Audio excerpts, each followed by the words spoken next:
Russia has launched hundreds of missiles and drones overnight, striking Kyiv, Dnipro, and other cities. Kyiv has reported casualties, fires, and a partial building collapse, while air defenses have been. Russia is mounting broad strikes to degrade Ukraine's military, industrial, and energy infrastructure, while testing Kyiv's defenses and Western air defense coordination. Cities are sheltering and repair. The strikes will increase pressure on Western partners to speed air defense and emergency aid, will strain Ukrainian civilian services, and may force Kyiv to adjust military and civil defense plans. Trump has said Israel and Hezbollah have agreed to halt attacks, while clashes and strikes have continued in southern Lebanon and near Beirut.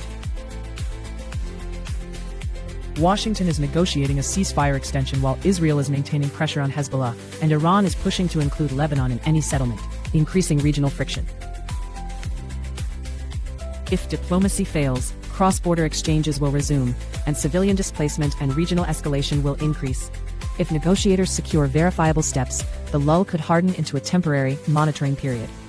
Cheng Yun-ying has embarked on a 2-week U.S. visit after meeting Xi Jinping in April, and has signaled willingness to meet U.S. figures to promote peace.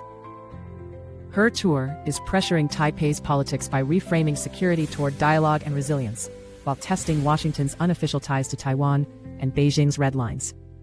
The visit will force Washington into cautious, lower-profile contacts, sharpen partisan fights in Taipei over arms budgets, and prolong diplomacy as the primary tool for lowering immediate cross-straits tensions. Federal agents have uncovered a 55-foot tunnel under a San Diego store and seized more than 2,250 pounds of cocaine tied to the Jalisco New Generation cartel. Cartels are exploiting retail fronts and engineering know-how to build ventilated electrified tunnels for repeated heavy shipments, while law enforcement is coordinating cross-border investigations. Prosecutions will expand in both countries, enforcement will intensify at border corridors, and cartels will shift tactics, forcing new investigative methods and tighter intelligence sharing. The Supreme Court has granted Alabama's emergency appeal to consider replacing its congressional map, and California has produced a jammed top 2 primary with narrow margins. Federal courts are wrestling with a narrowed Voting Rights Act standard, and states are running crowded, strategic primaries that are amplifying turnout quirks and small shifts in support.